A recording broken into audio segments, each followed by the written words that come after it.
Welcome into Picker's Corner, Nashua and beyond. I'm your host, Scott, from Picker's Paradise here in Nashua. Today we're going to pick up where we left off last week. We're going to talk about mostly the winter picking strategies.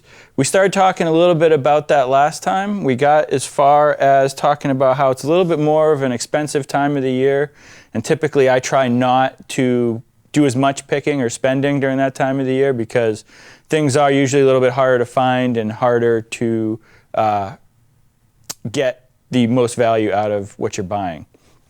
So we talked a little bit about estate sales. There's far less of them, the in-person variety. I try to make it to those as often as I can because, again, it's a good place for a picker who's looking, like me, for a bulk buy to find the items that they're looking for at a lower price and in quantity. Because, again, when you're in the actual business, time is money, so you want to make sure you're going to places where you will find things and that the things you find are going to be saleable. The other place I look most often during the winter is online estate sales. There's plenty of those. We talked about the different options for online estate sales in the last episode, the Max Solds, the Auction Ninjas, things like that. Again, with the Max Sold, you want to look for, at least in my perspective, I want to look for things that have larger lots rather than just auctions with individual items. I do shop some of the ones that have individual items. It's just that the items have to be blow you away spectacular. I'm not going to buy run-of-the-mill items at, high wholesale price or even like low retail price. It just is not cost-effective for me and my business. But if you're a collector, it's a great place to look at those single-item sales because you don't have to buy an entire lot of stuff if you only want one of the items in a lot of 10, 20 items. Then there's always thrift shops. I hit the same thrift shops year-round typically. Thrift shops are a place that you can find open all year, and their hours might differ in the winter a little bit. They might be a little bit shorter.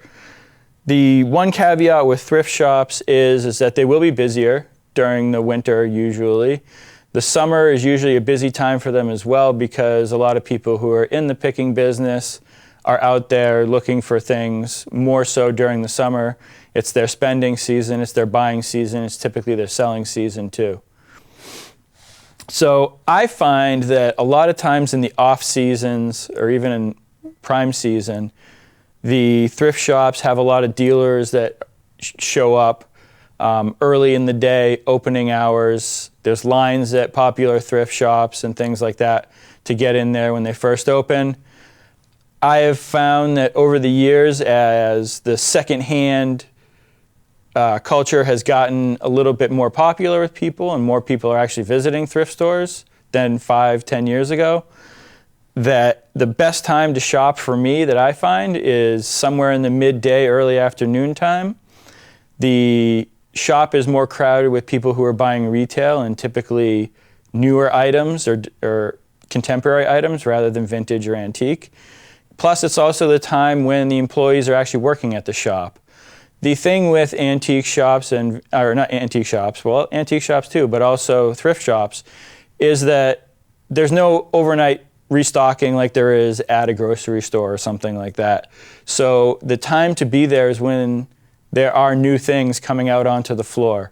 And I find that during the middle of the day is a good time where things are coming out. The employees have been there for a few hours, they've gotten into their workday, they're bringing things out, and that there's new items arriving on the shelves. So typically I find that thrift stores are all about timing. The inventory at the popular thrift stores turns over so quickly that you need to be there at certain times or just be lucky enough to find good items being brought out while you were there. And lastly, one of the places I like to look, and again, this is more where you find the large items or the single piece items that I usually shop for, is on Facebook, whether it be Facebook Marketplace most of the time or other Facebook ads. The Facebook Marketplace is also a great place if you're not looking for just single items like I am. It's a good place to try to find people who are selling multiple items that you are interested in. So typically, if I'm shopping through Facebook Marketplace and I find a seller that has an item I'm interested in, I'm going to look to see if they have other items, and whether or not they have other items and what those other items are and how they are priced is going to determine a lot about if I actually contact them at all about the one item that I'm interested in, or if there's multiple items that I'm interested in. Because these days, cost of actually driving out and usually meeting somebody to get those items, and then plus the cost of buying a single item where you're not getting like a volume discount when you buy in bulk. So it's going to be more expensive for those two reasons. So typically I want to make my trip worthwhile. And so another tactic I have to do that is I shop in an area. If I find a really nice item, something that I know I'm going to get, I've contacted the buyer, we've set up a pickup time, a day, a week in the future. Usually I like to try to schedule Facebook Marketplace pickups pretty immediately because of the nature of how things work on Facebook Marketplace. I've found that it's not always completely reliable to set up an appointment multiple days or a week out with people and trust that they're going to remember the appointment or that they're going to actually keep the item, hold it for you if you haven't already paid them. But usually in my case, if I can say that I'm interested in multiple items or I'm interested in other things that you have because you've had an ongoing dialogue with the person who is selling that single item that you really want, usually I can find my way. If I need to schedule it a few days out because our schedules aren't working together, I can find a way to have them hopefully hold on to the item. Sometimes I do pay in advance or pay a deposit in advance. But more to the point, what I do is once I've found, say this item's out in Peabody, so I'm going to go North Shore for this item. I'll look in the surrounding area to try to find any other items I might be interested in. And even if they aren't to the same quality or level of quality that the item I'm going to pick up, the main item I'm going for, I will, because I'm going to be in that area. I've already spent the gas money to get out there. If it's another 5 minutes away, I'm going to take the time and the 5 minutes of gas money to drive over there and get something that I typically wouldn't drive all the way out there for by itself. So grouping pickups is a great way to increase your ability to gain items without paying too much in subsequent cost. And I also wanted to give a shout out when we were talking about thrift stores. There are a lot of great ones in this area. And I just wanted to congratulate Serendipity on the Oval in Milford. Steve and Wendy there, great folks. Met them actually before they took over ownership of Serendipity. And they've done a fantastic job there, and I'm very proud of them, and congratulations to them. So I wanted to move on this week to talk about picking gear. So I don't know if you can tell, but I'm not in my typical attire possibly that I wear most weeks. I am actually coming from a pick today. So the first thing I tell people, because friends of mine, they want to come along, they want to, they're interested in the antique stuff, they're interested in what I do. So if they've never been before, the first thing I tell them is the clothing is important. Wear things that you don't mind getting destroyed. You don't know exactly what you're going to be doing when you get to a pick. And I'm talking about pick, usually like a private pick or an estate sale when I'm talking picking. Even when I'm going out to different thrift stores and stuff, I usually also wear my same picking attire because you never know. Things pop up along the way. I've been just out thrifting around, going to different thrift shops, found yard sales, estate sales during the middle of the week, climbing in basements and barns when I didn't expect to be. So when you're going out on the road, go out prepared.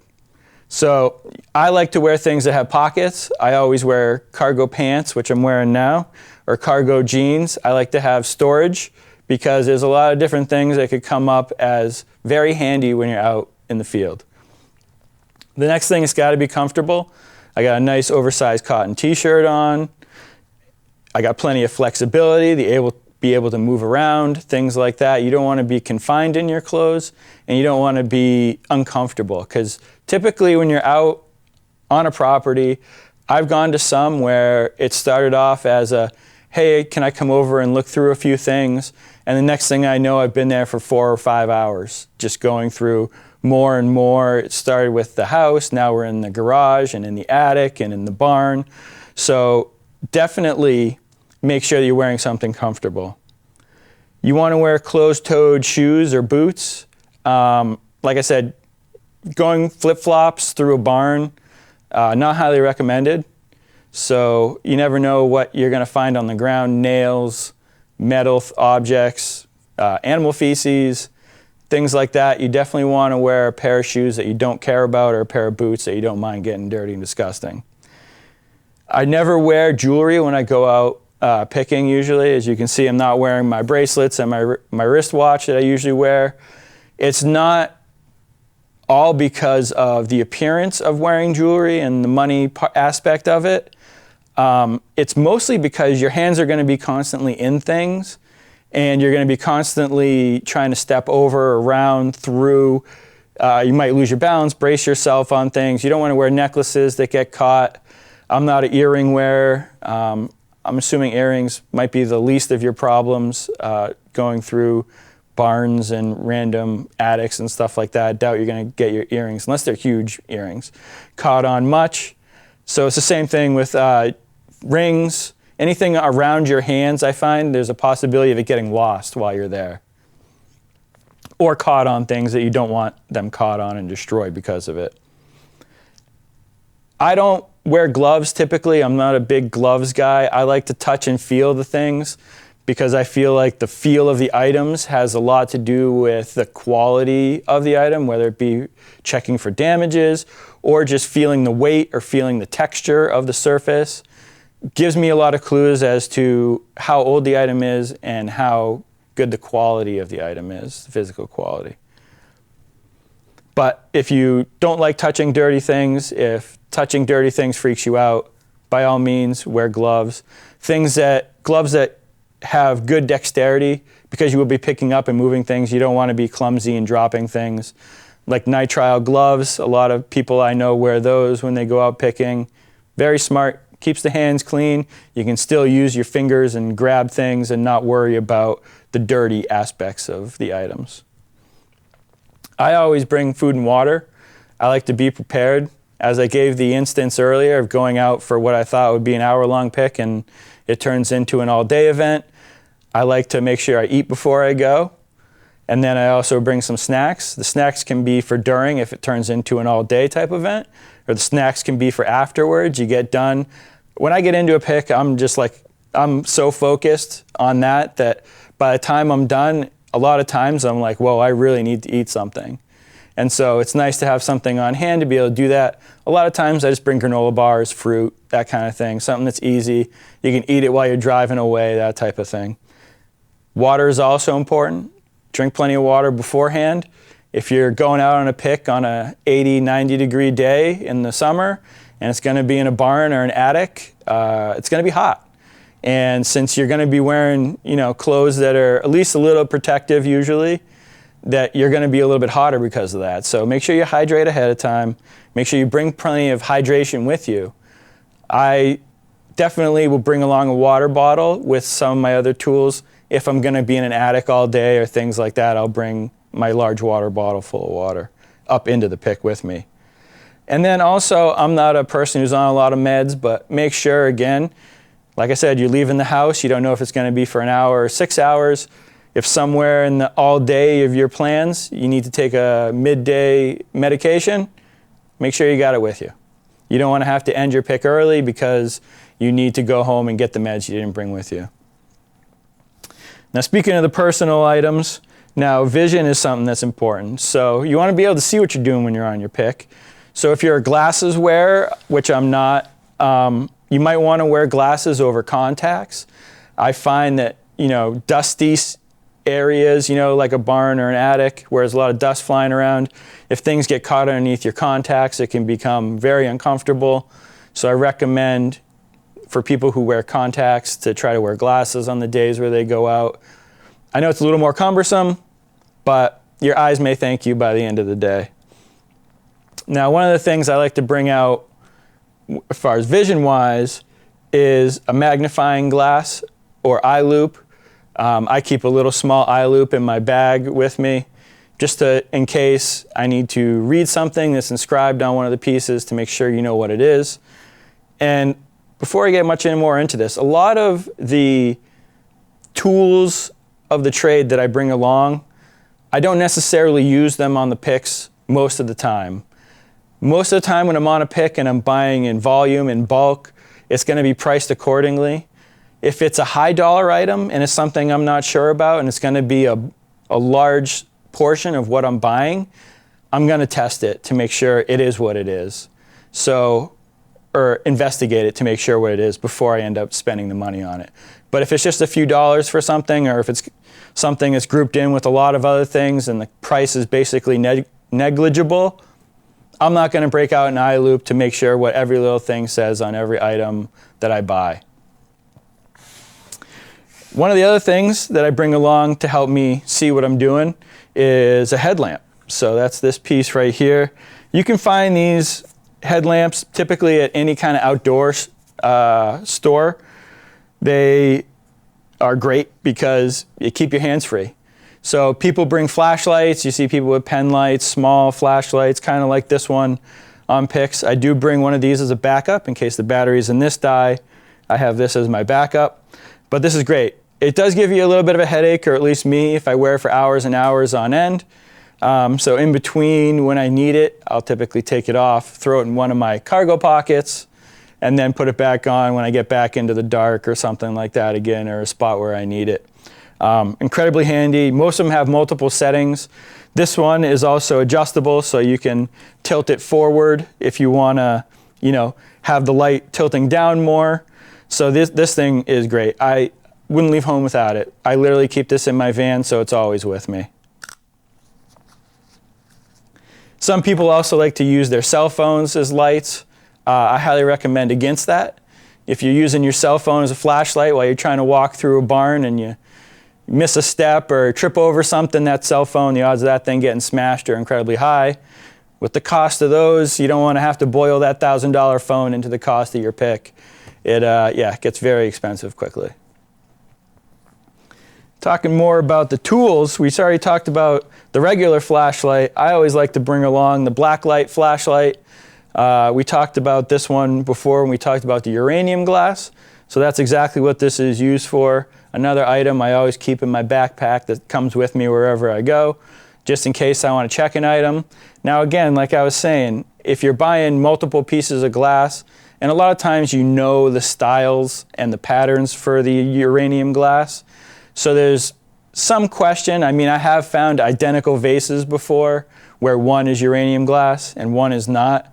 So sometimes the glass is made in the exact same pattern, exact same shape, but it's just green. It's not also uranium glass, it's just green depression glass.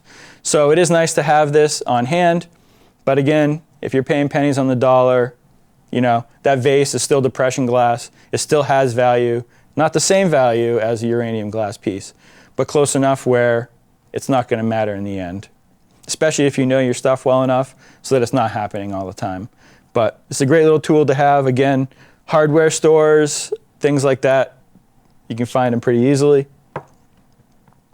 I also like to bring a little scale with me. It's another item that lives in my backpack. It's great if you're buying gold and silver. You want to know what the weight of it is. You want to be able to figure out what the current market value of the said gold or silver is. And you also want to make sure you're paying the right price for it. You don't want to be overpaying because the item, it feels like it's this much. Just throw it on the scale real quick if it's going to be an issue of cost. Now, when I go estate sailing, not just like a regular type of pick, there's two things that I bring with me to estate sales that are not typically with me when I just go on a private pick. One of them is stickers. So these stickers come in handy, especially when I'm going to buy pieces of furniture or boxes full of items when I'm at an estate sale. Instead of trying to move the furniture out with a bunch of people in the house and items everywhere, I'll throw these on there. A lot of people in the estate sale world do that. You'll see them all over furniture and stuff if you go to estate sales. So I like to keep these. These are in my backpack, in my little folder where I keep all my paperwork. And I always have these on hand. The other thing I like to bring to estate sales is the reusable shopping bags, the ones that are like the plastic or vinyl, you know what I mean, with the cloth straps. They're great. They fold up. I can bring one bag full of bags into the pick with me, or into the estate sale with me.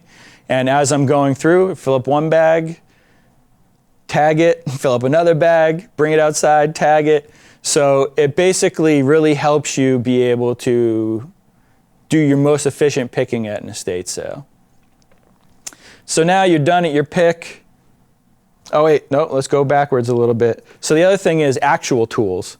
So while you're on site, the possibility of you actually needing real tools is a high possibility.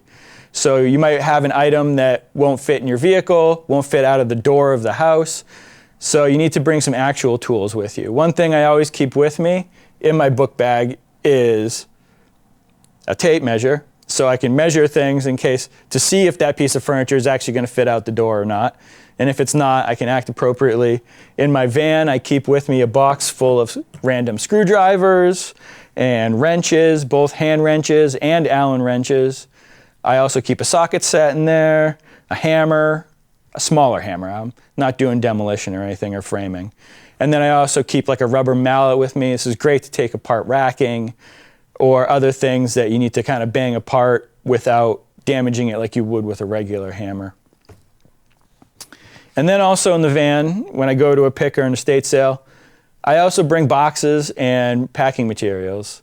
So empty boxes, I recycle all my boxes. I get them from here, there, and everywhere. And once I use them for one pick, I box it up, goes to the warehouse. Once I empty that box, it goes back in the rotation. I recycle them, reuse them again. Same thing with the paper, whether it be newspaper or packing paper material. I reuse all that too. And then the other thing is furniture blankets, whether they're actual professional furniture blankets or throws from home or that are stained, demolished, those type of things. I'll keep those handy to wrap up my furniture. Also comes in handy with wall hangings and glass items, large glass items, mirrors, those type of things to be able to wrap them up to safely transport them from your pick or estate sale. Now, the other thing, so now you've got everything packed up, you've boxed it all up, you've filled your vehicle, you're ready to go home, now you're a mess. I usually also bring with me and keep in the van cleaning wipes of some kind, whether they're, hand wipes, the alcohol, gel to use on your hands, things like that. If I know it's going to be a long pick and it's a hot day, I'll bring a complete change of clothes with me, because if it's a long ride home, I'm not going to want to sit in clothes that I've sweat in all day that's filthy and disgustingly dirty. So you got to do a little bit of planning before you go out and make sure you have the items that you're going to need or could possibly need with you in the field there. The other thing outside of the actual picking activities is the reason you'll know what to bring is because you've done your homework. And homework can be as simple as studying the photos. If it's an estate sale and there's photos provided, not only just looking at the items in the photos, but you want to look at things in the background. I choose a pick based on sheer volume a lot of times, or an estate sale based on sheer volume, and then volume of also the items that I'm actually looking for. So looking at those pictures and really like taking your time to figure out what things are in the background, how good you think, how old or how long it looks like things have been sitting in places. That'll really tell you a lot about, how to prepare for and what you should bring. And also, if it looks like a barn, if it looks like it's really dusty, dirty, bring, a change of clothes and that kind of thing. If it's a private pick, you can always ask for pictures and ask questions of the person you're going to go see. One of the first things when somebody tells me that they have things to sell, the first thing I always do is I give them a business card and I say, send me pictures. The pictures that you're going to get are going to tell you whether it's worth spending your time there or not. And of course, when you're invested in your own business, you're going to want to make sure you're making good use of your time and money, so you're going to ask questions before you go. Especially if it's a distance away. Again, time and money, you want to make sure you're using them as effectively as possible, especially these days. Then there's also, Google Maps and things like that. So if it's an estate sale, I will definitely Google Map it to see what the house looks like, what the image looks like from above, that type of thing, how big the property is, are there outbuildings around it? And then also, I'll look at what the neighborhood looks like too, to kind of figure out, if it's a higher end neighborhood, if it's not a higher end neighborhood, those type of things. And if you really want to get into it, you can find all kinds of income and other demographic information on areas or towns or cities that you're not familiar with. So there's tons of information at your fingertips to feast on before you go out for your pick. So I've been sitting here this whole half hour so far talking about all the things I have over here and picking. I haven't talked at all about this Moxie bottle, which I actually just found yesterday.